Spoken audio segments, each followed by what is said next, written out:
पूर्ण ब्रह्म, सारी सृष्टि के रचनहार कबीर देव, कबीर साहब, कबीर परमेश्वर जी की असीम रजा से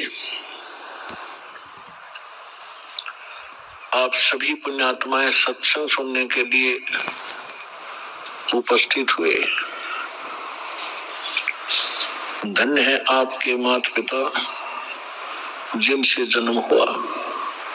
ऐसे समय में जिन पुण्यात्माओं को मानव शरीर प्राप्त है, उनके पिछले पुण्य बहुत ज्यादा है, और वो पुण्यात्माएं मानव शरीर प्राप्त उनसे भी अधिक पुण्यकर्मी हैं, जिनके अंदर परमात्मा की रुचि है, जो आस्तिक है, और उनसे भी गुड, बेटर, बेस्ट यानी बेस्ट पुण्यात्माएं वो हैं जो बरवाला, सतलोक आश्रम बरवाला, जिला हिसार, हरियाणा में पहुंच रहे हैं, दीक्षा प्राप्त कर रहे हैं, अपना अनमोल जीवन सफल कर रहे हैं। आप उन पुण्यात्माओं में से हैं जो तीसरे नंबर के वेरी वेरी गुड, बेस्ट, तो आप बहुत ही पुण्यकर्मी प्राणी हैं। अभी तक आप बच्चे हो, कोई द्वितीय मंत्र प्राप्त है, कोई प्रथम मंत्र ही ग्रहण किए हुए हैं, कोई अभी ज्ञान ही सुन रहा है। आप तो बालक हो इस मार्ग में, ये दास मास्टर हो गया इस मार्ग का, परमात्मा से परिचित हुआ, अध्यात्म ज्ञान से कंप्लीटली परिचित हुआ। इस दास को मालूम है कि आप कितनी पुण्यात्माएं हैं, जिसका कोई भी वर्णन या कोई पैमाना नहीं है जिसे नाप कर दिखा दूं। लेकिन अर्थ है इस दास की परमात्मा की इस रजा को आजीवन बनाए रखना। राम नाम रटते रहो जब तक घट में प्राणी, कभू तो दीन दयाल के भनक पड़ेगी कान। तो आप जी ने परमात्मा का जो सत मंत्र, सच्चा नाम, सच्ची साधना और ये मूल ज्ञान आजीवन सुनते भी रहना है और सिमरन भी करते रहना है और मर्यादा में भी रहना है। परमात्मा कहते हैं औखद खावे और पत्थर है, वही स्वस्थ होते हैं जो औषधि भी ले और पच यानी परहेज रखे। तो हमारी मर्यादा इस मार्ग की परहेज है, और ये औषधि, ये मंत्र है, सब साधनाएं आपने आजीवन करना है। तो सत्संग में आने से प्राणी को ज्ञान होता है कि तू कौन है, और ये जन्म और मृत्यु जिसको आप असंख्य जन्मों से झेल रहे हो, इससे पीड़ित हो, इसका रीजन क्या है, कारण क्या है? जन्म होने से पहले का आपको ज्ञान नहीं, कहाँ थे? और ये थोड़ा सा जीवन है, इसका कोई पूरा ये भी नहीं है कि इतना फिक्स्ड है। हम अप्रोक्सीमेट मानकर चल रहे हैं, अप्रोक्सीमेटली के 100 वर्ष तक वर्तमान में कलयुग में मनुष्य जीवित रह सकता है, 2-4 वर्ष आगे और पीछे। ये कोई बात नहीं हुई। यदि हम 80-90 वर्ष भी जीवित रहे और मृत्यु फिर भी हो गई, सारे जीवन में हमने जो संग्रह किया, जिस संतान और संपत्ति के लिए हम आजीवन अपना पूरा मानव शरीर लगा दिया, डिवोट कर दिया, और हमारे सामने परिवार भी मृत्यु को प्राप्त हो जाता है। हमारे सामने जो संपत्ति हमारे पास हमने सारा जीवन एकत्रित की वो नष्ट हो जाती है।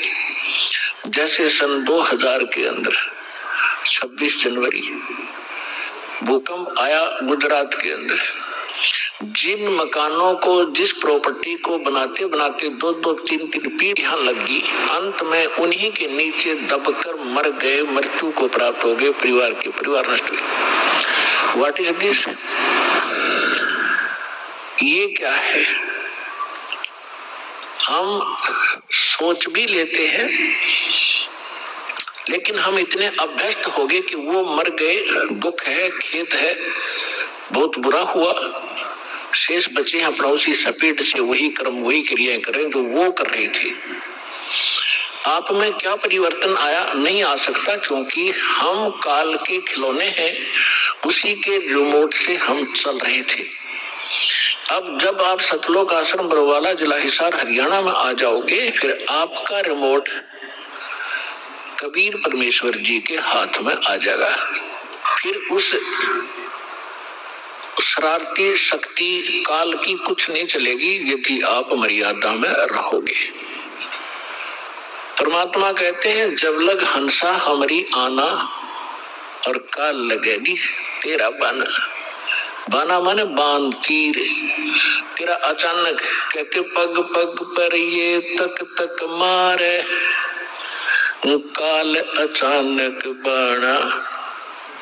पग पग पर तक तक के अचानक बाण तीर मार देता है, किसी को दुर्घटना से, किसी को किसी रोग से, किसी को हार्ट अटैक से, कहीं भूकंप से। इसने उद्मस तारणता मतलब है, इसके रहम नहीं है, इसलिए इसने स्वयं भी स्वीकारा है गीता अध्याय नंबर 11 के श्लोक 35 में कि मैं काल हूं अर्जुन। अर्जुनों का मैं काल हूं, फिर उसी को हम पूज रहे हैं। हमारे कर्म फूट गए, हमारी ज्ञान वाली आंखें खत्म हो चुकी थी। सतगुरु आए दया करी, ऐसे दीन दयाल, बंदी छोड़ वृत्तास कहा जठरगनी प्रतिपाल। सतगुरु आए, गरीबदास जी को जो परमात्मा मिले थे वो उनके सतगुरु भी थे और स्वयं वो गॉड भी थे, सुप्रीम गॉड थे। इसलिए गरीबदास जी की वाणी को जब हम सतगुरु शब्द पढ़ें तो समझो परमेश्वर माने। तो यहाँ गरीबदास जी कहते हैं परमेश्वर आए दया करी, खुद आए अपना वास्तविक ज्ञान बताने के लिए और हमें इस जन्म मृत्यु का राज समझाने के लिए कि तुम क्यों जन्म रहे हो, क्यों मर रहे हो, ये क्या कारण है। जिस संतान को आप अपना मानते हो, 1 मिनट में मृत्यु हो जाती है, आप कहीं गधे बनकर घूम रहे होते हो और संतान वही दुख उठा रही होती है इस काल के लोगों। तो आपकी कैसे हुई वो?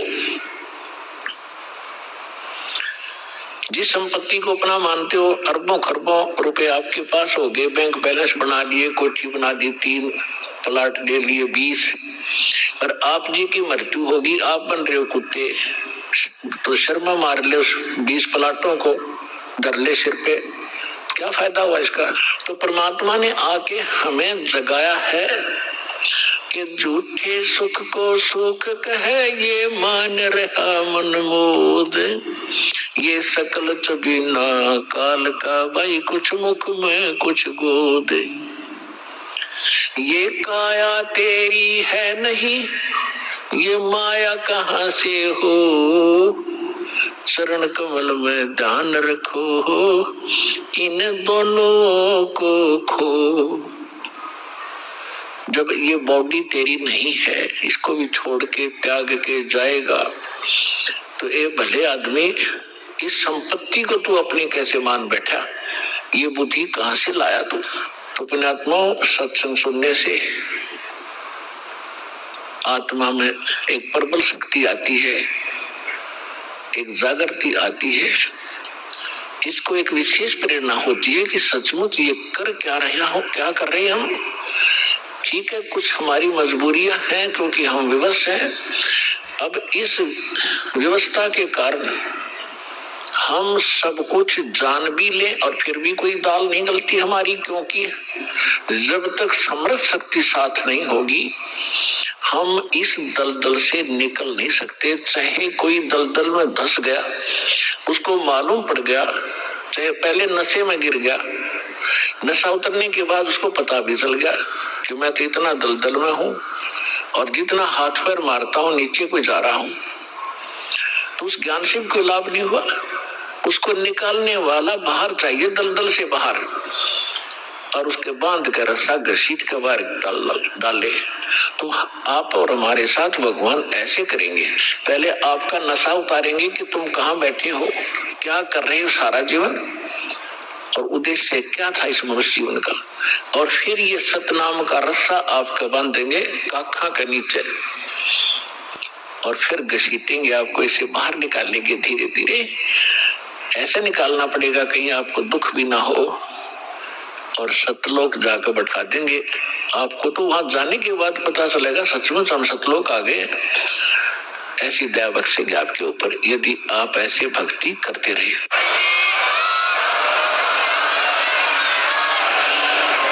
और उससे पहले जब तक आपका संस्कार यहाँ कोई बेटे के साथ है, बेटी के साथ है, पिता माता के साथ है, भाई बहन के साथ है, कोई रिलेटिव से संबंधित है, तो उन आपके जो ऋण है एक दूसरे का, उसको भी परमात्मा आपका साफ करवाएंगे। इसी जन्म में ऐसे तरीके से आपको यहाँ से ऋण मुक्त कराएंगे, आपके संस्कार खत्म किए जाएंगे, ताकि आपका फिर पुनर्जन्म यहाँ ना हो।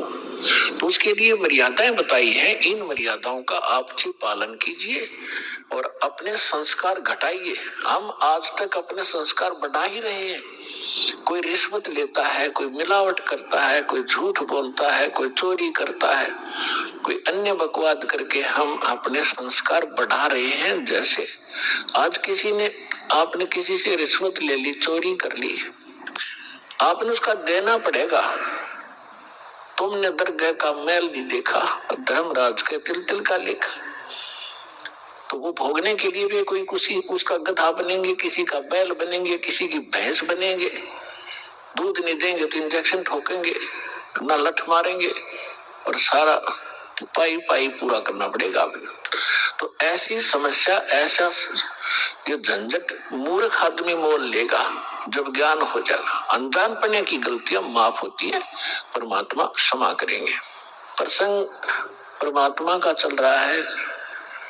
आज सुबह के सत्संग में भी आप जी को यही ज्ञान सुनाया गया था कि परमात्मा सबसे पहले हमने भगवान को पहचानना पड़ेगा, और भगवान के पहचानने के लिए हमने कुछ आधार बनाना पड़ेगा। आधार दो दास ने बताए हैं कि एक तो थ्योरी, एक प्रैक्टिकल। अपना प्रैक्टिकल ना हो तो किसी और ने कर रखा हो और हमने वैसे ही करना है, तो जो उसका रिजल्ट थ्योरी से मिल रहा है तो आपका भी मिलेगा, आप ऐसे करोगे।